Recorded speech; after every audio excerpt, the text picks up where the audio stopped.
సమయంత వరకు కూడా మనందరినీ దేవుడు తన మహాకృపలో ఆనందంలో ప్రవేశపెట్టి దేవుని నామని స్తుతించి కనపరిచే భాగ్యాన్ని మనందరం కనుగొనేసిన దేవుని మహాకృపను బట్టి ముందుగా దేవుని స్తుతిస్తున్నాను. అలాగే ఇప్పుడు వచ్చిన మీ అందరికీ కూడా ప్రతి ఒక్కరికి పేరు పైన ప్రభు పైన వందనాలు చేసిన అందరికీ వందనాలండి. మనం ఒకసారి గట్టిగా దేవునికి హృదయపూర్వకంగా స్తోత్రం చెల్లిద్దామా? హల్లెలూయా. ఒకసారి 6వ వచనం చదివించడమా 21వ అధ్యాయం. శిష్యులు వెళ్ళి చేసి ఆ గాడిదను తోలుకొని వచ్చి వాటి మీద వేయగా బట్టల మీద కూర్చొని చాలా ప్రార్థన చేసుకుందాము. దయచేసి తనలో వచ్చి ఈ రాత్రికాల సమయంలో దేవుడు మనకు కావలసిన జీవాహారాన్ని అనుగ్రహించి మనల్ని తృప్తిపరచులాగా తనలో వచ్చి ప్రార్థన ఏకీపించండి. పరిశుద్ధ ప్రేమగల తండ్రి, కృపగల మా దేవ, దయగల మా రాజా, అద్వితీయ సత్యదేవుడైన మహాప్రభువ, మహాకరుణమైన మా తండ్రి, ఆశ్చర్యకరుడ, ఆలోచనకంతమైన మా దేవ, శాంతి సమాధానపతిమైన మా ప్రభువ, మీ పరిశుద్ధమైన శ్రేష్టమైన ఘనమైన నామానికే స్తోత్రాలు చెల్లించుకుంటున్నాం తండ్రి. ప్రభా, ఇంతవరకు మరి సహవాస ఆరాధనలో తండ్రి మమ్మల్ని అందరినీ కూడా చేర్చి ప్రభా మీ నామాన్ని స్తుతించే భాగ్యాన్ని, మీ నామాన్ని కనపరిచే భాగ్యాన్ని ప్రభా అల్పులమైన మాకు మీరు అనుగ్రహించున్నారయ్యా. మీకే స్తోత్రాలు తండ్రి. అవును ప్రభా, ఇందుకు మమ్మల్ని మీరు ఎన్నుకొని ఏర్పాటు చేసుకునే దగ్గర తండ్రి మీకే స్తోత్రాలు చెల్లించుకుంటున్నాం తండ్రి. అయ్యా ప్రభా, మాటలు ఆరాధనలో మీరు మీ నామాన్ని మేంపరుచుకున్నారు, కనపరుచుకున్నారయ్యా. మీ వాక్యాన్ని ధ్యానించడానికి ప్రభా మేమందరము తండ్రి మీ నా పేరట ఇక్కడ కూడి ఉంటుండగా ప్రభా మీరు వాగ్దానం చేస్తున్నారని తండ్రి, వాగ్దానాన్ని బట్టి ప్రభా నమ్మికతో ప్రార్థిస్తున్నాం తండ్రి. మా మధ్యలోనికి దిగి రమ్మని వేడుకుంటున్నాం ప్రభా. అయ్యా తండ్రి, మా మధ్యలో నుండి మా అందరితో మాట్లాడమని ప్రార్థిస్తున్నాం ప్రభా.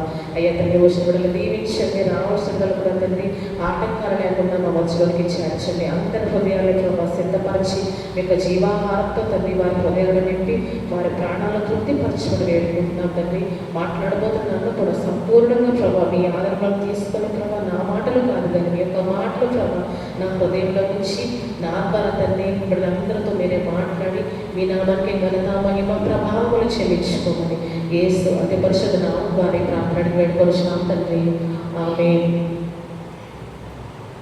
శిష్యులు మనం ఈ ముందు సందర్భం మనకు తెలుసు కదండి. యెరూషలేము జయప్రవేశము యేసు ప్రభువు చేసిన సమయంలో శిష్యులకి ఆయన ఆజ్ఞాపిస్తారు ఏంటంట, మీ ఎదుటిన్న గ్రామానికి వెళ్ళి గాడిద పిల్లను మీరు తోలుకొనండి అని చెప్పినప్పుడు ఇక్కడ మన 6వ వచనంలో శిష్యుల క్రియ మనకు కనపడుతుంది. ఏం చేశారంటే శిష్యులు వెళ్ళి యేసు తమకు ఆజ్ఞాపించిన ప్రకారం, ఈ మాట దగ్గర మనం ఆగితే వారు ఏం చేశారంట, యేసు తమకు ఆజ్ఞాపించిన ప్రకారము చేసి, అంటే ఆజ్ఞాపించిన ప్రకారము అని అంటే ఉన్నది ఉన్నట్టుగా కదండి, ఏమీ కలపలేదు, ఏమి కూడా తీసివేయలేదు. కానీ ఆ ప్రకారం అంటే దేవుడు అంటే యేసు ప్రభువు ఏమి చెప్పారో అది ఉన్నది ఉన్నట్టుగా వారు చేసి యేసు ప్రభువు వద్దకు వచ్చారు. ఈరోజు మనం ఆలోచన చేస్తే ఉన్నది ఉన్నట్టుగా అంటే అక్కడ మనం ముందు వచనాల్లో మనం చదివితే 2వ వచనంలో యేసు ప్రభువు ఎక్కడికి వెళ్ళబడుతున్నారో మనం చదువుదాం ఒకసారి. మీ ఎదుటనున్న గ్రామమునకు వెళ్ళుడి, వెళ్ళగానే కట్టబడి ఉన్న యొక్క గాడిదయు దానితోనున్న గాడిద పిల్లయు మీకు కనబడును, వాటిని విప్పి తోలుకొని రండి. ఎవడైనను మీతో ఏమైనను అనిన ఎడల ప్రభువునకు చెప్పవలెను, వెంటనే అతడు వాటిని తోలిపెట్టునని చెప్పి వారిని పంపెను. యేసు ప్రభువు ఎక్కడికి వెళ్ళమన్నారంటే మీ ఎదుటనున్న గ్రామమునకు వెళ్ళుడి.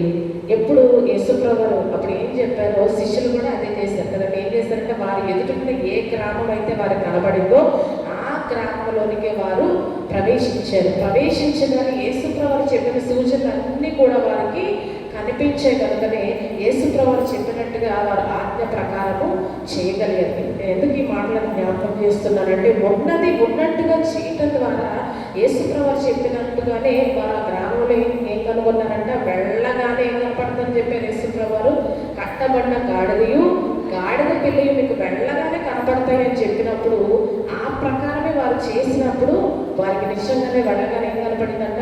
గాడిద పిల్ల.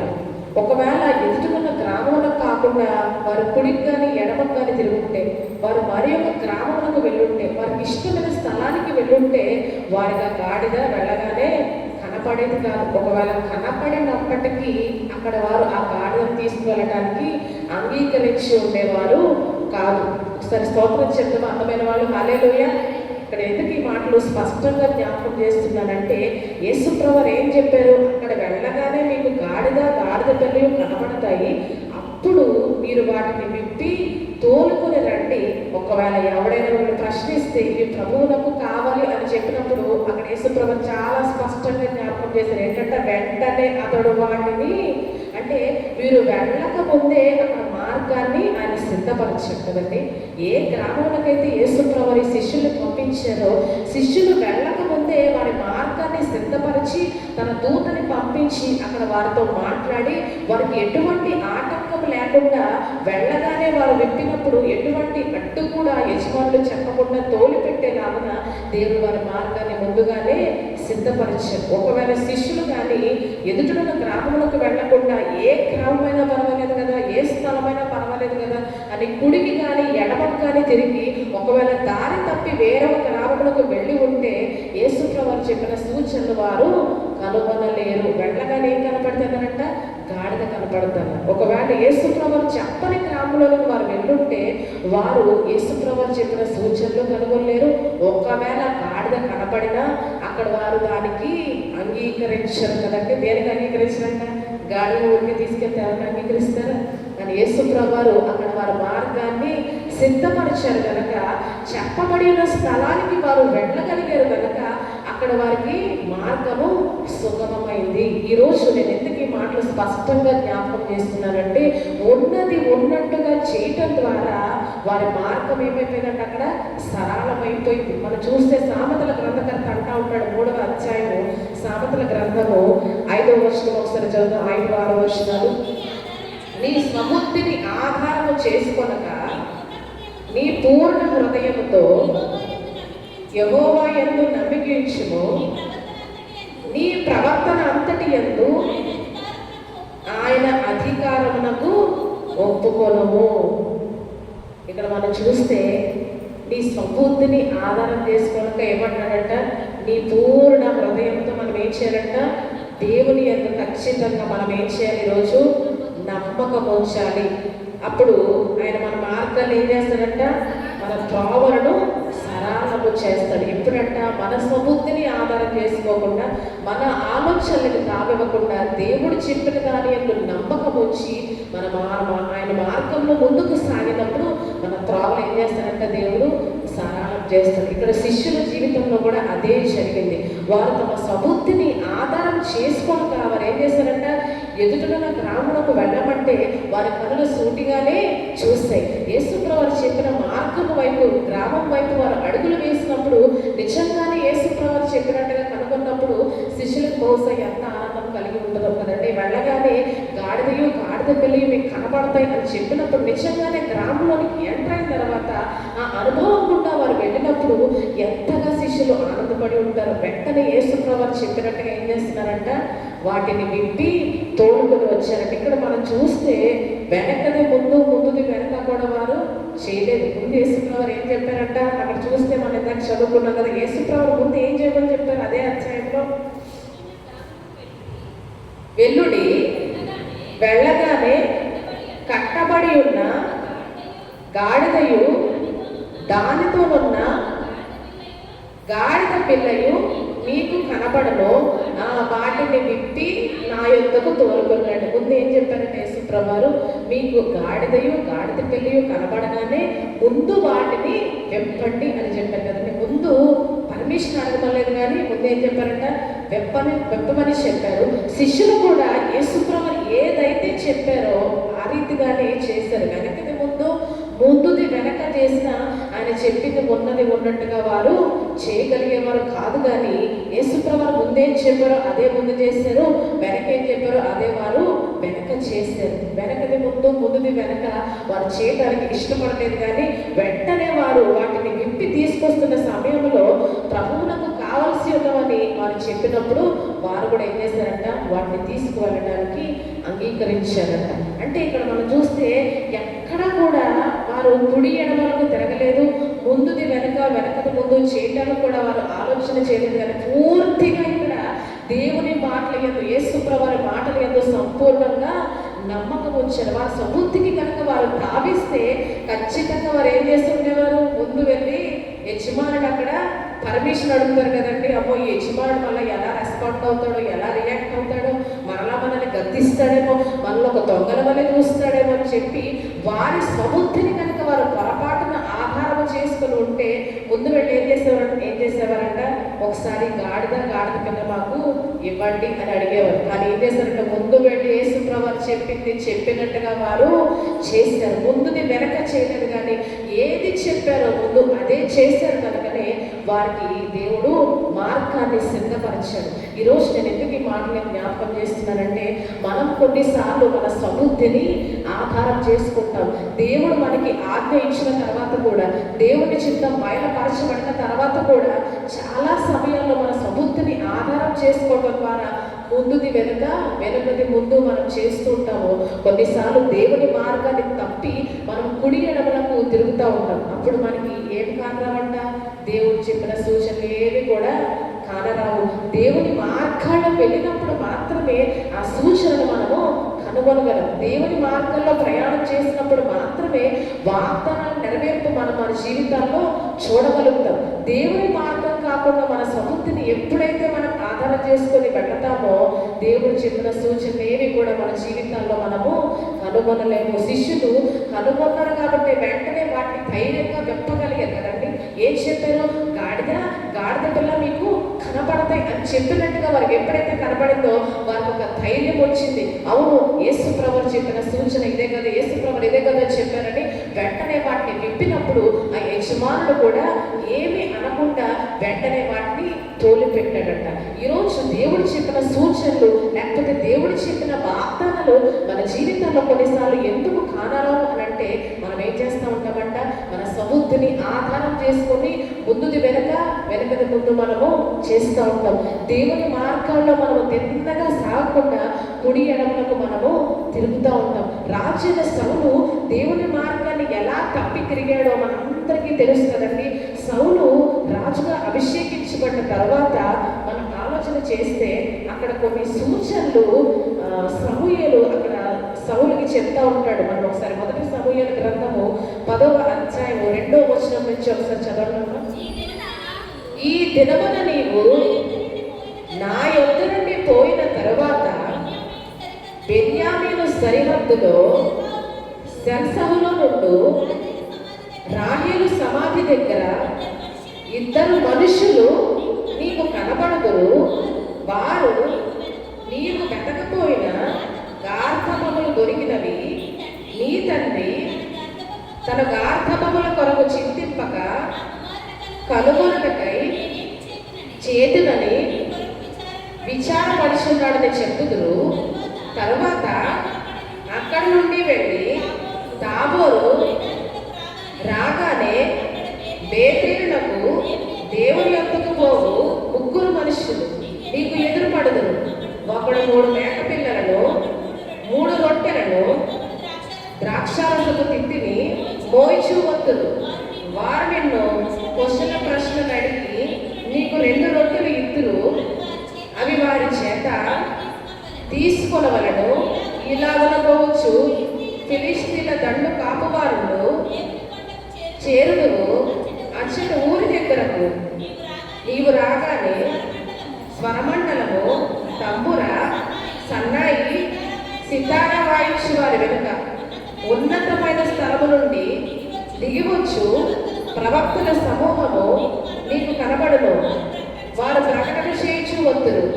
యెహోవా బలముగా దిగివచ్చును.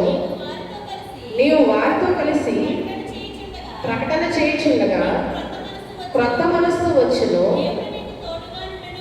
గనుక ఈ సూచనలు నీకు సంభవించిన తర్వాత నీకు మంచిదని తోచిన దాన్ని చేయము.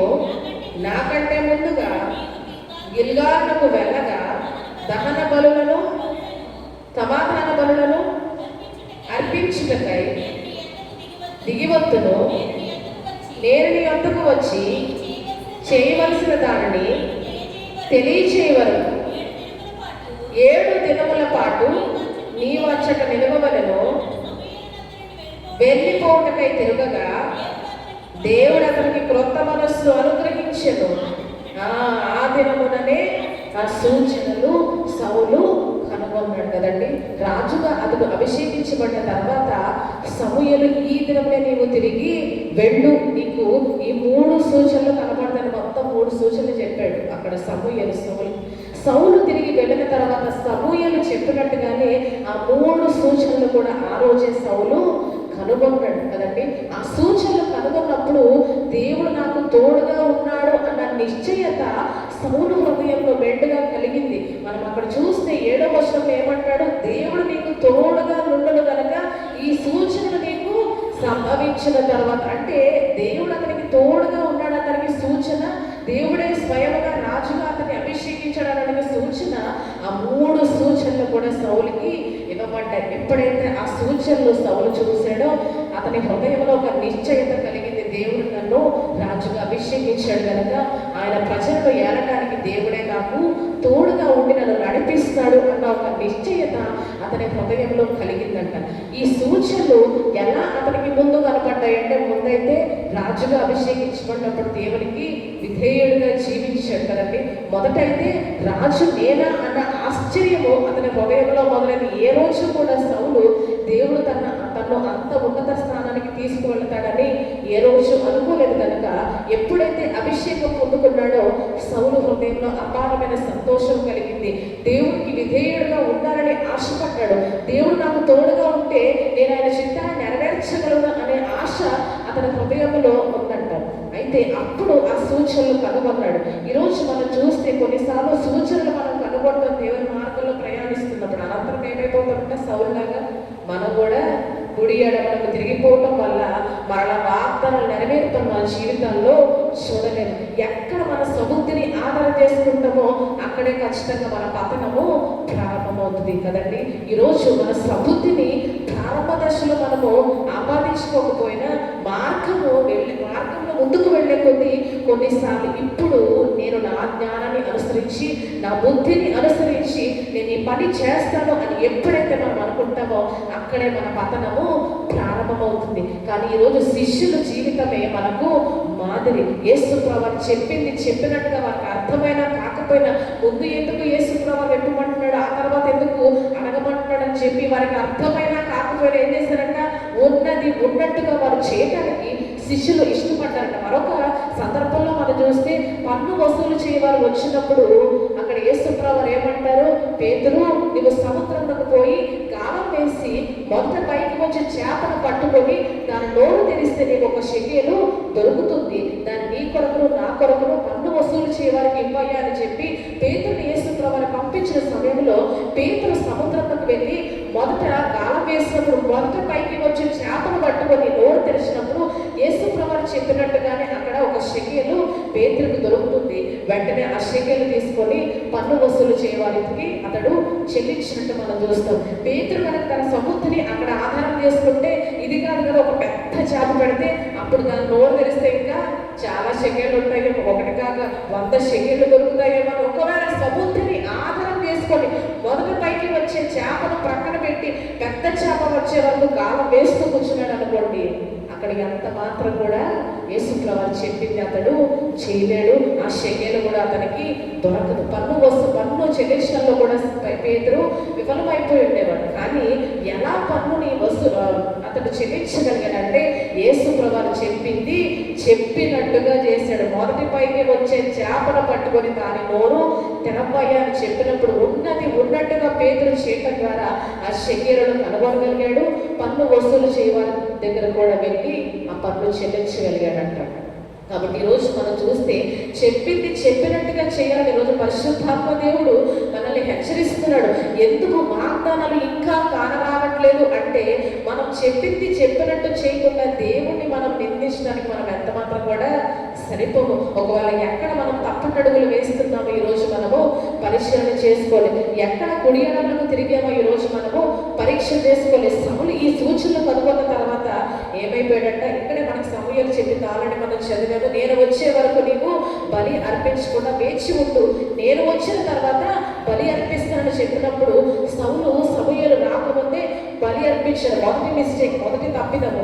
ఆ తర్వాత మనం చూస్తే దేవుడు ఏం చెప్పాడు, అమాలేకీయులను నీవు హతము చేయాలి, వారు శపితమైన ప్రజలు, శపితమైన వారు కనుక ప్రజల్లో పురుషులనేవి, స్త్రీలనేవి, చిన్న బిడ్డలనేవి అందరినీ, గొర్రెలనేవి, గొడ్డనేవి, పశువులనేవి అన్నిటినీ ఏ ఒక్కటి కూడా విడిచిపెట్టకుండా నాశనము చేయాలి అని దేవుడు ఆజ్ఞాపించినప్పుడు సౌలు ఏం చేశాడంట, అక్కడ క్రొవ్విన వాటిలో కొన్ని వాటిని అతడు వండనిచ్చాడు. మనం అక్కడ చూస్తే అతను అక్కడ ఇస్తున్న సంజాయిషి మనం ఒకసారి చూద్దాం. మొదటి సమూయేలు గ్రంథంలోని 15వ అధ్యాయము 18వ వచనం ఒకసారి చదవండి.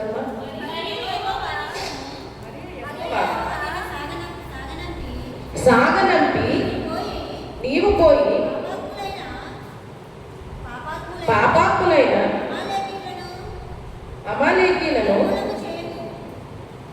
నాశనం చేయము, వారు లయమగు వరకు సెలవీయక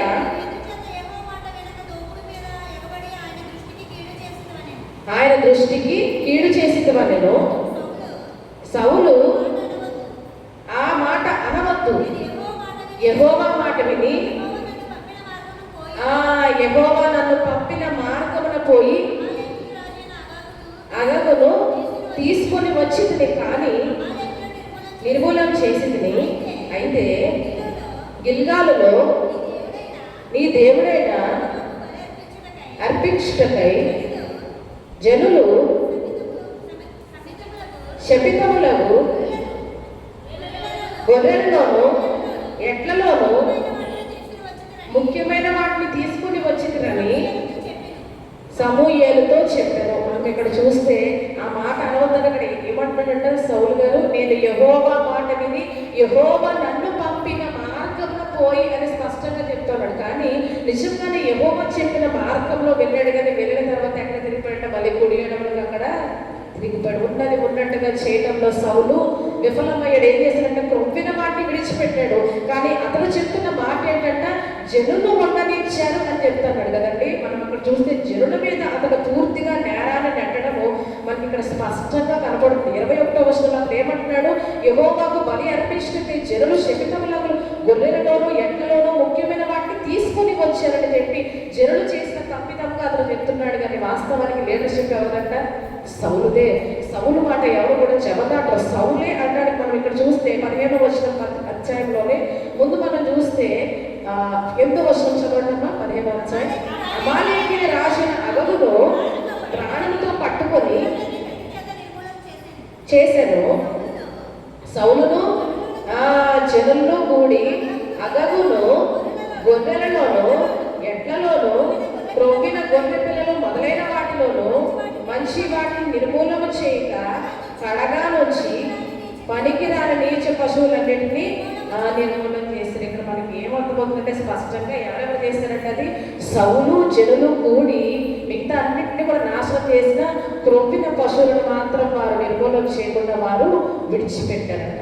అంటే ఇక్కడ మనం ఆలోచన చేసి ఎవరి యుద్ధం వారు మోపుగా జరిగేసినప్పుడు సౌలు దొరికిన వారిని సౌలు చంపుతున్నప్పుడు, జనులకు దొరికిన వారిని జనులు చంపుతున్నప్పుడు వారి స్వబుద్ధిని వారు ఆధారం చేసుకుని వారు ఏం చేశారంటే ఈ క్రొవ్విన వాటిని ఎందుకు నిర్మూలన చేయాలి, అనవసరంగా వీటిని దేనికైనా ఉపయోగించుకోవచ్చు కదా అని చెప్పి వాటిని నిర్మూలన చేయకుండా వారు ఏం చేశారంటే వాటిని విడిచిపెట్టేశారంటే. జనులు మాత్రమే కాదు కానీ సౌలు హృదయంలో పుట్టిన తలంపు అది ఏంటంటే క్రొవ్విన వాటిని నాశనం చేయకుండా ఉండే తలంపు ఎవరి హృదయంలో పుట్టిందంట, సౌలు హృదయంలో పుట్టింది. ఆ తర్వాత అతన్ని జనులు ఆటోమేటిక్గా యథారాజా తదా ప్రజలు అన్నట్టుగా సౌలును వారు ఫాలో అయిపోయారు. రాజుగారు చంపలేదు కనుక మనం కూడా వీటిని విడిచిపెట్టేద్దాం, ఇవి మనకు ఉపయోగకరములు అవుతాయని చెప్పి వారు కూడా సౌలును అనుసరించి నడిచారు. కానీ అతను ఇస్తున్న సంజాయిషి ఏంటంటే జనులే వీటిని తీసుకుని వచ్చారు అంటున్నాడు. అంటే ఇశ్రాయేలుకు ఆధారం అవ్వవాడు నరుడు కాడు, ఆయన పశ్చాత్తాపడని ఆయన హృదయాలను పరిశోధించి దేవుడు కనుక సౌలు చేసిన తప్పిదం ఏంటో దేవునికి స్పష్టంగా తెలుసు. అందుకనే సమూయేలు అంటున్నాడు, పొట్టేళ్ళ ప్రభు అర్పిష్టం అంటే మాట వినుట శ్రేష్టము కదయ్యా. ఎలా ఈ తప్పిదము నువ్వు చేయగలిగావు? ఎలా తోపుడు మీద ఎక్కమంటావు? ఎలా యెహోవా మాటలు మేరటానికి ఎలా ఇంత ఘోరమైన దుష్కార్యం నీవు చేసేవని సమూయేలు అక్కడ సౌలును గద్దిస్తూ ఉన్నాడు కదండి. అంటే స్వబుద్ధిని ఆధారం చేసుకుంటానంటే మార్గంలోనికి వెళ్ళాడు బాగానే, యెహోవా నన్ను పంపిన మార్గమున పోయేదయ్యా అంటున్నాడు. కానీ వెళ్ళిన తర్వాత తన స్వబుద్ధిని ఆధారం చేసుకుని దేవుని ఆజ్ఞకు వ్యతిరేకమైన పని చేయడం ద్వారా సౌలు ఏం చేశాడంట? దేవుని ఆజ్ఞకు వ్యతిరేకమైన పనిని చేసి దేవుని ఉగ్రతకు అతడు పాత్రుడుగా మారిపోయాడంట. తద్వారా సౌలు జీవితంలో దేవుడు చెప్పిన వాగ్దానాన్ని దేవుడు నెరవేర్చలేదు. ఈరోజు మనం అనుకుంటాము, దేవుడి మార్గంలో నేను వెళ్ళకపోయినా వాగ్దానం నాకు ఇచ్చాడు కాబట్టి వాటికి ఖచ్చితంగా గ్యారెంటీ ఆ వాగ్దానం నా జీవితంలో నెరవేరుతుంది అనుకుంటాం. కానీ ఈరోజు కొన్నిసార్లు వాగ్దానం నెరవేర్పు మన జీవితాల్లో కొన్నిసార్లు తప్పనిసరిగా జరగదు. ఎందుకంటే ఆయన మార్గంలో మనం స్థిరంగా కొనసాగితే తప్ప ఆ వాగ్దానం నెరవేర్పు అనేది మన జీవితాల్లో చూడలేదు. సౌలుకి దేవుడిచ్చిన వాగ్దానము అతని జీవితంలో నెరవేరలేదు. ఎందుకంటే అతడు ఏమైపోయాడంట? కుడి ఎడమలకు తిరిగిపోయాడు. సముద్రిని ఆధారం చేసుకున్నాడు కనుక అతని వాగ్దానం అతని జీవితంలో నెరవేర్చబడలేదు. అందుకనే సమూయేలు అంటాడు, ఈ వాగ్దానం ఏంటో చూద్దాము ఒకసారి. మొదటి సమూయేలు గ్రంథం 13వ అధ్యాయము 13-14 వచనం చదవండమ్మా. అతడును అతని వెనుక 13వ అధ్యాయం 13వ వచనం. అందుకు సమూయేలు ఇట్లా, నేను నీ దేవుడైన యెహోవా నీకిచ్చిన ఆజ్ఞలు గైకొనక నీవు అవివేకపు పని చేసితివి. నీ రాజ్యమును ఇశ్రాయేలీయుల మీద సదాకాలం స్థిరపరచుటకు యెహోవా తలచి ఉండెను.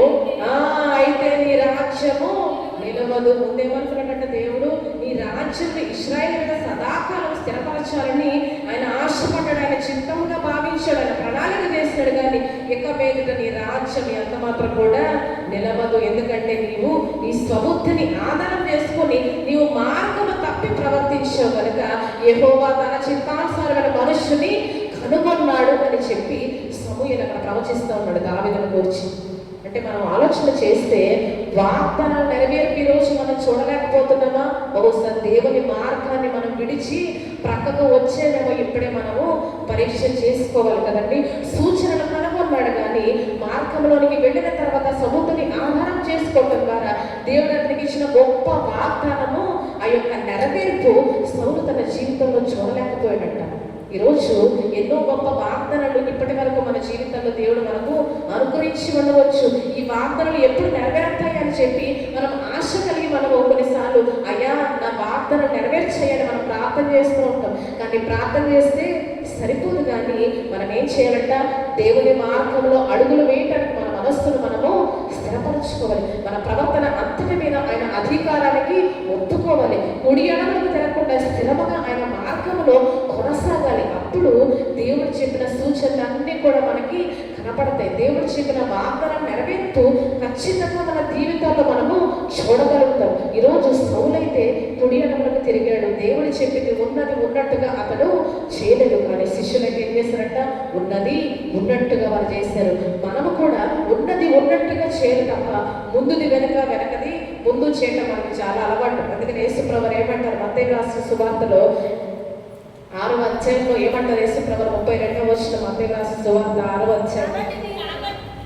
కాబట్టి మీరు ఆయన రాజ్యమును నీతిని మొదట వెనకండి, అప్పుడు అవన్నీ నీకు అనుగ్రహించబడ్డు. అంటే ముందే ఇచ్చేమని చెప్పారంటే యేసుప్రభువు ఆయన రాజ్యాన్ని నీతిని ముందు వెనకండి మీరు, అప్పుడు మీకు కావలసినవన్నీ కూడా అటు తర్వాత దేవుడు మీకు అనుగ్రహిస్తాడు. కానీ మనం ఏం చేస్తాం? ముందు వెనకద ముందు మనకి చేయటం ఎప్పుడు అలవాటే. కాబట్టి ఆయన రాజ్యాన్ని నీతిని ప్రక్కన పెట్టి మనం ఏం చేస్తున్నామంట? లోకాశను వెతుకుతాం, శరీరాశను వెతుకుతాం, జీవపట అమ్మాన్ని వెతుకుతాం కదండి. ఇవన్నీ కూడా దేవుని మీద నుంచి మన ఏకాగ్రతను మళ్ళించేస్తూ ఉంటాయి. కానీ యేసుప్రభువు మొదట ఏం చెప్పారంట? మొదట ముందు ఆయన రాజ్యాన్ని నీతిని వెతకండి అని చెప్పారు. కానీ ఈరోజు ముందుది వెనకది ముందు చేయటం వల్లే మన ఆత్మీయ జీవితాలు అడుగంటుకు పోయిన స్థితిలో ఉన్నాయి ఈరోజు. కానీ ఈరోజు ముందు ఆయన రాజ్యాన్ని నీతిని మనము వెతకగలిగితే మనకి కావలసినవన్నీ కూడా దానంతటా అదే అనుగ్రహిస్తున్నాడు దేవుడు. ఎంతో గొప్ప వాగ్దానం, ఇంతకంటే గొప్ప వాగ్దానం ఏముంటుందండి మన జీవితంలో?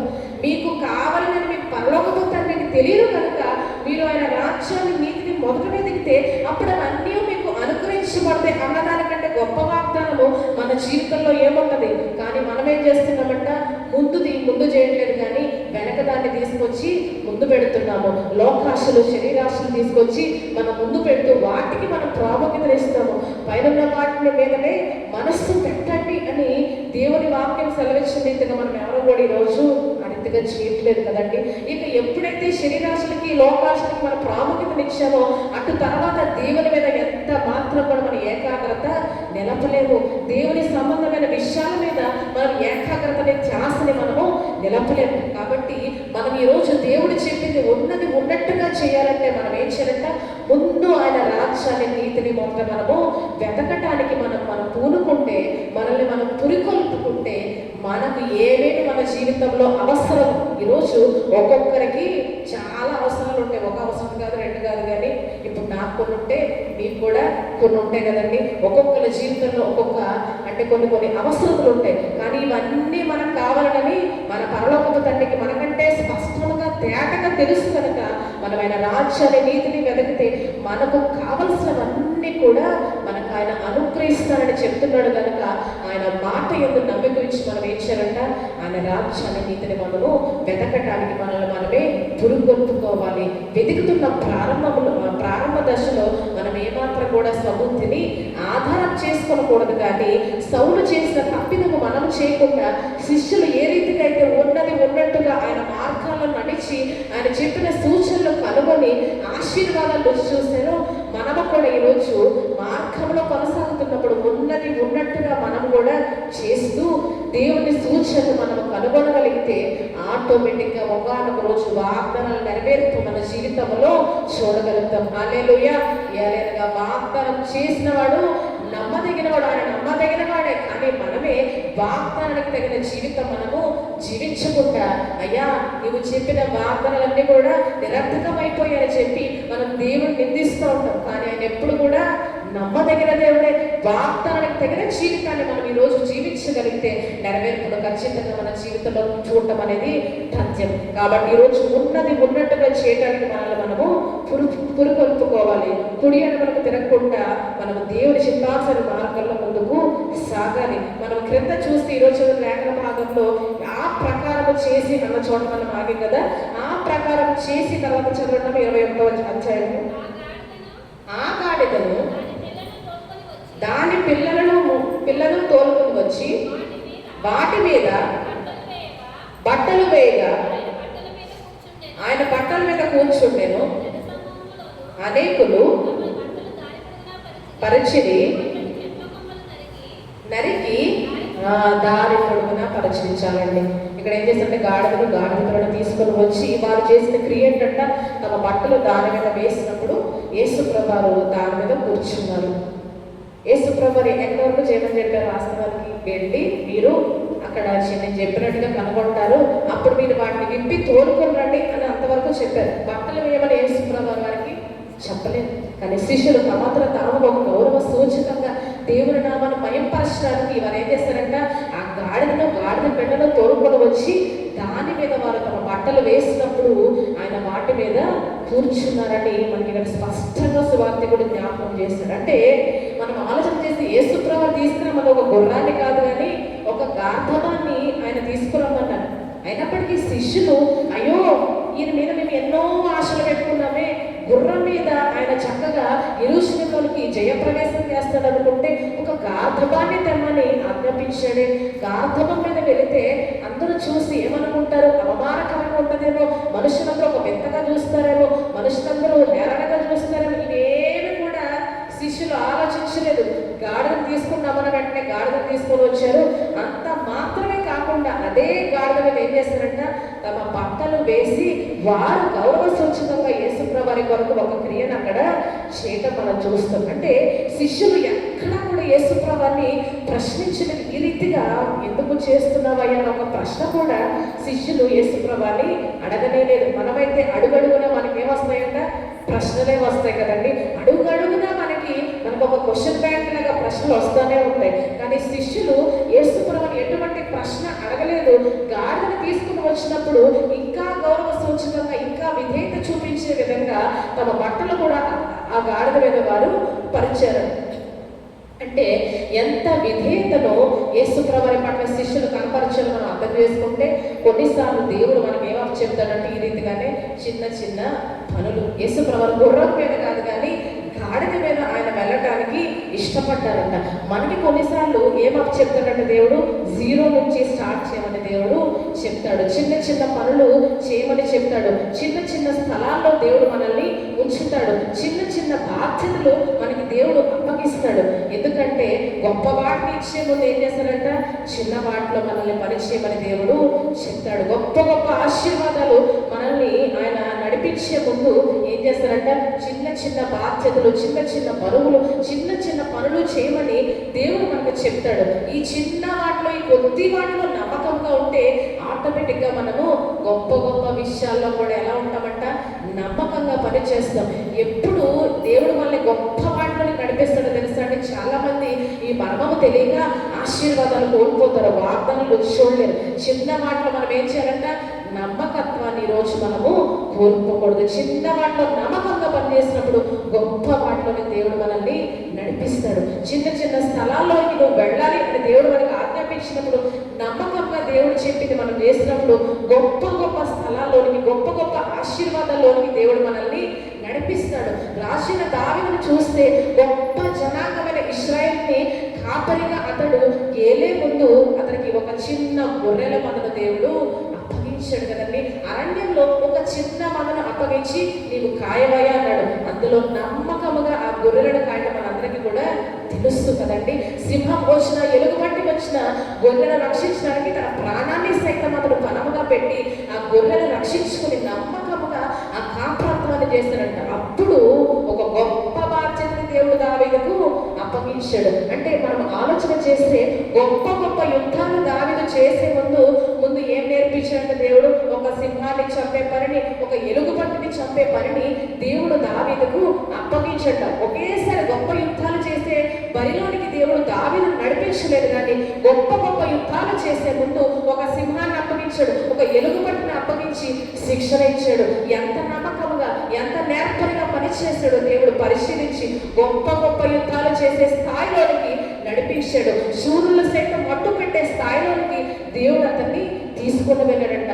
ఎంతో మంది యుద్ధ వీరులు ఒకే సమయంలో చంపేసిలోనికి దేవుడు నడిపించడం కంటే ముందు ఒక్క ధీరుడైన గొల్యాతును ఎదిరించే పనిని, మట్టు పెట్టే పనిని దేవుడు అతనికి అప్పగించాడంట. ముందు గొల్యాతును ఎదిరించిన తర్వాత ఎక్కడ నడిపించాడంట, ఒకేసారి ఎంతో మంది వీరుల్ని, పరాక్రమశాలుని చంపే స్థాయిలోనికి దేవుడు అతన్ని నడిపించాడు. అంటే చిన్న వాటిలో నుంచి ఎక్కడ నడిపించాడ, గొప్ప గొప్ప వాటిలోనికి. ఈరోజు ముందే మనం ఏం ఆలోచిస్తామంటే గొప్పది నాకు ఫస్టే కావాలనుకుంటున్నాం, కానీ దేవుడు ఎప్పుడు కూడా ఫస్ట్ మనల్ని ఎప్పుడు కూడా ఉన్నత స్థానంలోనికి ముందే నడిపించాడు. క్రమక్రమముగా ఆయన ఏం చేస్తాడంట, వర్ధిల్ల చేస్తాడు. చిన్న వాటిని అప్పగిస్తాడు.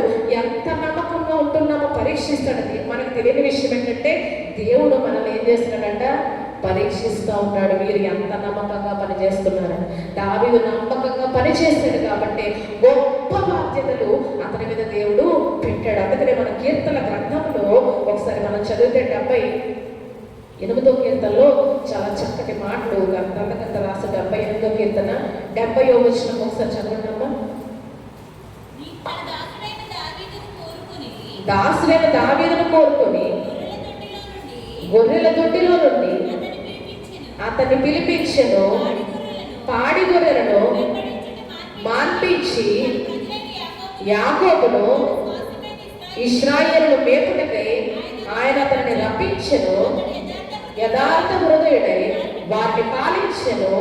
కార్యముల యందు నేర్పరి అయి వారిని నడిపించెను. మనం ఆలోచన చేస్తే దావీదును కోరుకున్న దేవుడు ఏం చేశాడంట, గొర్రెల దొడ్లో పనిచేస్తున్నప్పుడు పాడి గొర్రెలను వెంబడిష్టయిగా చాలించాడంట దావీదు. ఎందుకంటే ఇక యుక్త సమయము, కాలము సంపూర్ణమైనప్పుడు, దావీదు హెచ్చింపు దగ్గర పడినప్పుడు, ఆసన్నమైనప్పుడు దేవుడు ఏం చేశాడంట, పాడి గొర్రెను అప్పటి వరకు దేవుడే అప్పగించాడు. ఇచ్చాడు. కానీ మళ్ళీ ఏం చేశాడంట, పాడి గొర్రెలను వెంబడించడం మాన్పించి తన స్వాస్థ్యమైన ఇశ్రాయేలును మేపుటకై ఆయన అతన్ని బయటికి రప్పించాడు. హల్లెలూయా. మనం ఆఖరి మాట చదివితే కార్యముల యందు నేర్పరి. హల్లెలూయా. ఈ నేర్పరితనం ఎక్కడి నుంచి ఉన్నాడు దావీదుకి? ముందు దేవుడిచ్చిన శిక్షణ. చిన్న వాటిలో నమ్మకంగా పనిచేశాడు. ఆ సింహాన్ని ఎలుగుబంటిని చంపాడు. యుద్ధ వీరుడైన గొలియాతును పట్టుబెట్టాడు. ఇవన్నీ కూడా దేవుడు అతనికి అప్పగించినప్పుడు అన్నింటిలోనూ దేవుని బలాన్ని ఆధారం చేసుకుని నమ్మకంగా పనిచేసిన తర్వాత గొప్ప గొప్ప కార్యాలు చేసే స్థితిలోనికి దేవుడు దావీదు నడిపేసంట. అతని నేర్పరితనం ఏంటో మనకి ఇక్కడ అర్థమవుతుంది. కార్యంలో ఎలా ఉన్నాడంట, నేర్పరి అయి వారిని నడిపించను. అంటే నేర్పరితనం ఎక్కడి నుంచి వచ్చిందంట? చిన్న వాటిలో ముందు అతను పని చేయడం ద్వారా నేర్పరితనం వచ్చింది. ఒకేసారి పెద్ద బాధ్యతను అప్పగిస్తే ఆ నేర్పరితనం దావీదుకు వచ్చే ప్రసక్తే లేదు. కానీ ఈ నేర్పరితనాన్ని అతను ఎలా పొందుకున్నాడంటే, చిన్న వాటిలో ముందు దేవుడు అతనికి అప్పగించిన చిన్న వాటిలో నమ్మకంగా పని చేయడం ద్వారా, నరగొట్టబట్టం ద్వారా, విరగొట్టబట్టం ద్వారా ఆ నేర్పరితనాన్ని అతడు నేర్చుకున్నాడు. అప్పుడు ఎప్పుడైతే ఆ నేర్పరితనం వచ్చిందో వెంటనేగా చాలు, ఇక గొర్రెలను వెంబడించడం మాన్పించి ఇశ్రాయేలు ఏలటానికి ఆయన అతన్ని బయటికి రప్పించాడంట. ఈరోజు ఈ నేర్పరితనాన్ని దేవుడు మనలో కూడా చూడాలనుకుంటారు. ఈ నేర్పరితనం ఎక్కడ వస్తుందంట?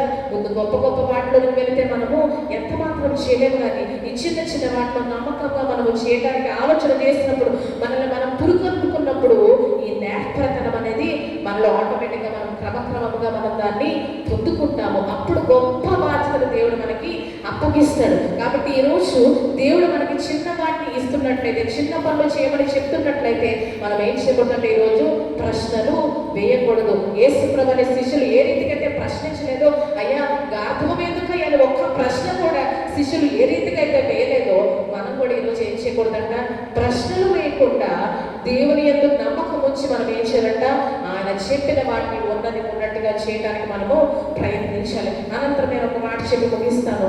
అక్కడ బట్టలు పరిచినప్పుడు వెంటనే జన సమూహాలు అక్కడ రియాక్ట్ అయ్యారు. ఏంటంటే 8వ వచనంలో జన సమూహంలో అనేకులు తమ బట్టలు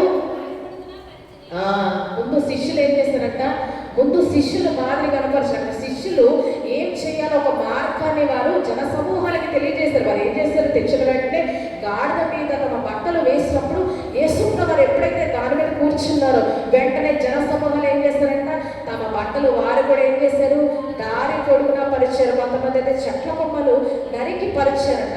ఇప్పుడు మనకి పరిశుద్ధాత్మ దేవుడు తెలియజేసిన మాటలు ఏంటంటే, శిష్యులు వేశారు కదా, ఇక్కడ జన సమూహాలు ఏమనుకోలేదు, మేమెందుకు వేయాలి, శిష్యులు వేస్తే వేశారు, మా బట్టలు మేమెందుకు రోడ్డు మీద వేయాలని చెప్పి వారు అనుకోలేదు. కానీ శిష్యులు చూపిన మాదిరి వారు ఏం చేశారు, కొనసాగించారంట. శిష్యులు గాడిద మీద వేస్తే వారు ఇంకా తగ్గించుకొని ఎక్కడ వేశారంట, దారి పొడుగునా వేశారు. బట్టలు లేని వాళ్ళు ఏం చేశారు, బట్టలు అవైలబుల్గా లేని వాళ్ళు ఏం చేశారంట, చెట్ల కొమ్మలు నరికి వారు పరిచి తమ విధేయతను, తమ తగ్గింపును యేసు ప్రభువు ఎదుట కనపరుచుకున్నారు. శిష్యులు చేసింది మేమెందుకు చేయాలి, గర్వహృదయాలతో వారు లేరు. కానీ శిష్యులు ఎప్పుడైతే ఒక మార్గాన్ని రుచి చూపించారు, వారు కూడా వెంటనే స్పందించి ఏం చేశారంట, తమ బట్టలు వేయడానికి వారు ఇష్టపడ్డారు. ఈరోజు మనం ఆలోచన చేస్తే సేవకుల మాటలు ఎంతమంది విధేయత చూపిస్తున్నారు. ఈరోజు నేను సంఘాన్ని ప్రశ్నిస్తూ ఉన్నాను. ఈరోజు సేవకుల మాట ఎందుకు వినాలి? ఒకసారి యెషయా గ్రంథం చదువుదాం.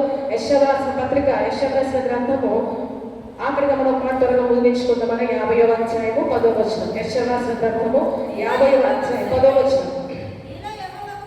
మీలో యెహోవా భయపడి, చాలండి.